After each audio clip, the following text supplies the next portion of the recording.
Hello, y'all. Welcome back to Rs3 Leagues to Equilibrium Daily Reveals. Um, it is August 1st. I am Zesty Queso, and let us get into the reveals. Today we have all Relic and Blessing to your passives. Okay. We're going to have to go. There's going to be a lot to go through here. All right. Relic passives revealed. So, for those of you who don't know, every time you unlock a Relic tier, these passives will just be on your account no matter what relic you take. So once you get these tiers, you unlock the passives. Tier 1, we're starting with a 5x multiplier for XP. Pretty good. Everything's going to be 5 times faster for leveling up. All farming crops grow 5 times faster. That's nice. Run energy rapidly replenishes to 100. That means there will be, like, if there are instances in the game that deplete your run energy, they'll like almost immediately go back to 100, and if you're running around it'll just be at 100. Archaeology Guild shop is fully available. Okay, that's nice. You don't have to unlock like all the different qualification tiers to access the shop. Receive 5 times as many chronos when handing in artifacts and collections. Okay, speeding up archaeology early. That is nice. Souls earned from necromancy rituals are increased by 400%. That's good for people doing necromancy. You'll have to do less necromancy to unlock that talent tree. Bosses respawn faster on all speed presets. They talked about this before. They said there might be some situations where you don't want to put it on fastest because it will really actually be fast. The invention tutorial is auto-completed. That means that you don't have to take Asgarnia to unlock invention. You do have to take it to use um, the invention machines, but you can do invention wherever at any of the tables as soon as you get the 80 smithing, crafting, and divination requirements to use it.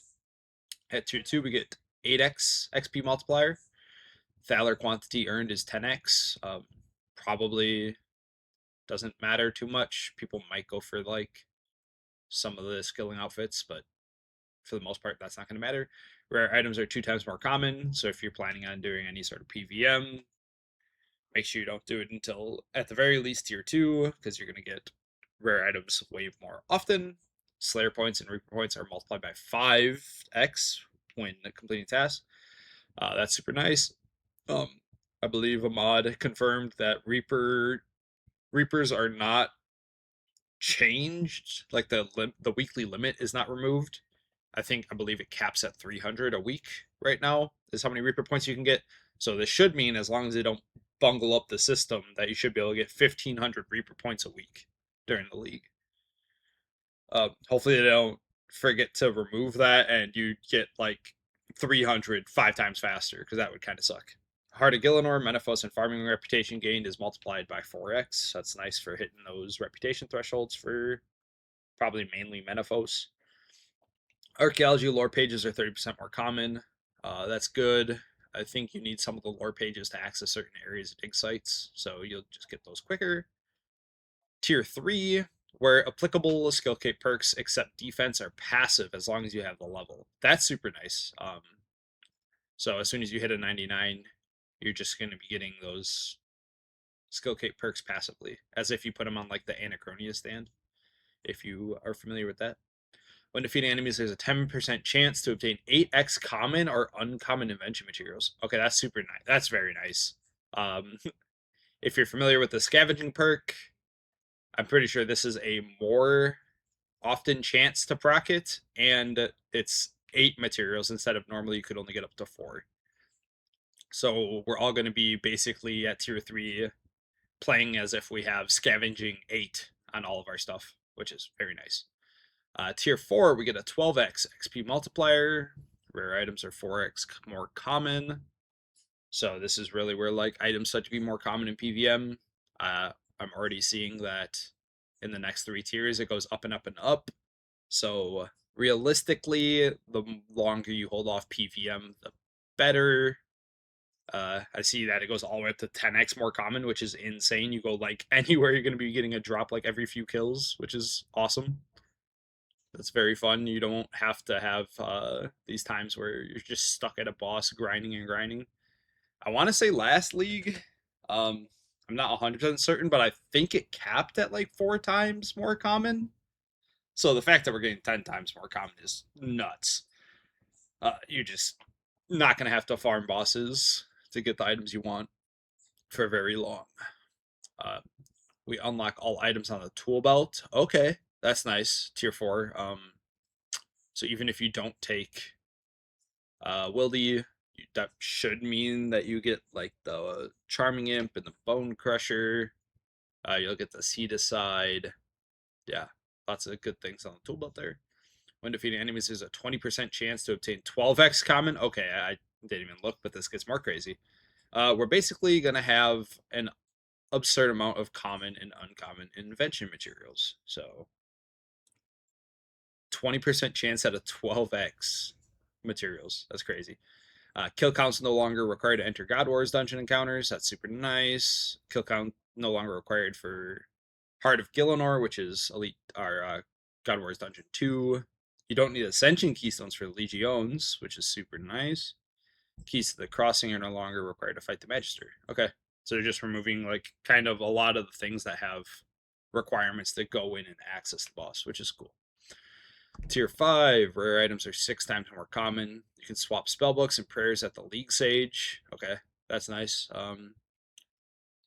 Because like that relic, that makes me think that at tier 5 we're gonna get that. I believe it was the Crystal Grace that unlocked the ancient spellbook completely. Because I feel like this is their way of saying, okay, if you take that relic, now you can access your spellbook. So I'd be looking out for Crystal Grace to be tier 5. When you get assigned a Soul Reaper task from death, you will be able to choose which task you want. That's really nice. When defeating enemies, there's a 20% chance to obtain 20 times common or uncommon invention materials. Awesome. I wonder if this like stacks with scavenging. So like, nah, I don't think it would. No. It should be separate completely. So I mean, that's you're gonna have an insane amount of invention materials while doing combat. You can go sit down in the Lumbridge catacombs and like mass kill those skeletons and things down there, and you'll just be printing invention materials. Also, augmented items gain experience 4 times faster, so that'll help you progress your invention quite a bit. Tier 6, we get a 16 times XP multiplier. At this point, every skill is just going to fly by so fast. It's going to be a lot of fun. Rare items are 8 times more common. Good. All Saren spells and prayers are unlocked. Oh, okay. I was putting a lot of emphasis on that Crystal Grace relic because it unlocked the entire ancient spellbook, which includes those Saren spells. Maybe this passive being there makes it less enticing. Um, yeah, maybe. You still get those other spells though, which is super nice. We'll see when it comes down to that though. And then tier 7, rare items are 10 times more common. Like I said, you're just going to be getting uniques left and right. Absolutely insane. And then the advanced time spell can be cast without limit. Advanced time is a spell that typically it had a weekly cap on it. Let's see, I can't remember exactly all that it affects, but it's like your Anachronia or your player-owned farms, you can progress it like a week. Let's see, archaeology, you can complete your active research. So this can just be an insane way to just get a ton of archaeology XP late game. You just send out a research team, use the spell, collect it, send it out over and over. Player-owned ports, it'll complete all active voyages. If you do take Asgarnia, you can use this to, I guess if you're going to try to get like the ports armors and stuff and scrimshaws, you can use that for that. Managing miscellanea, so you can cap out your Anachronia base camp pretty quick. Oh wait, that's different. Oh man, my bad. Managing miscellanea is the miscellaneous stuff. So you can just get a ton of the resources from that. Nothing super crazy from there. Maybe herbs. You put it on herbs maxed out and then advanced time by a bunch, and Get a bunch of stuff there. Anachronia Base Camp I went over, and then player-owned farms and the Anachronia Dinosaur farms do that, and then the ARC you reset your contract completion cap. Yeah. So that's a lot there. I believe we had blessing passives as well. Okay, this is cool. We got a lot of passive stuff at every tier, so that's neat. We've got at tier 1, so the blessings will be completely separate from the relics. I believe we'll have to do some sort of combat feat to unlock the blessings.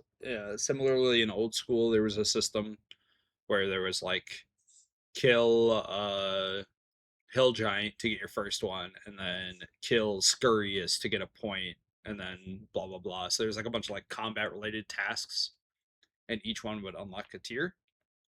I'm assuming they'll do something similar, but not positive. Okay, tier 1, we get 50% chance to save runes in combat, ammo, and ectoplasm, and runes for necromancy. So basically, just all styles that require ammunition, you have a 50% chance to save them. Very nice. 1 blessing progression reset. So that's what we'll earn our first reset. Tier 2, we automatically get dive. It's funny that they put that there. That might have been a big deal prior to like a couple weeks ago, but now dive is unlocked at like 35 agility, which you'll probably have before this blessing tier. So that shouldn't really matter. But if you are below that agility requirement, you will get dive.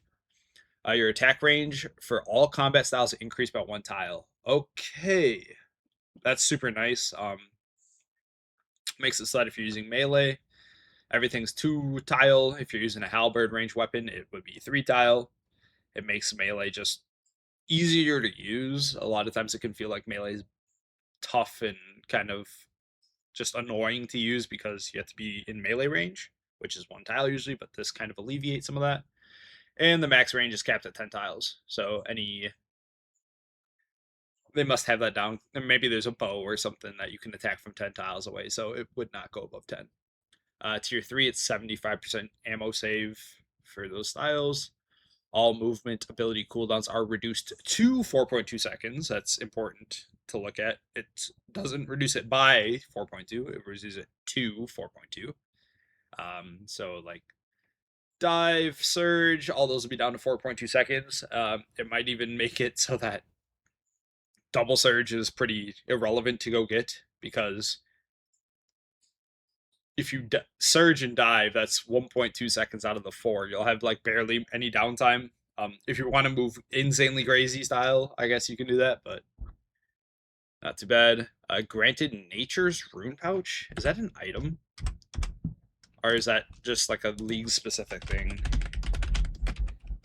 Nature's Rune Pouch. Okay, I was gonna say I don't think that's a thing. Maybe it's a rune pouch that holds an infinite number of runes. That'd be cool. At God tier 1, we get a blessing reset.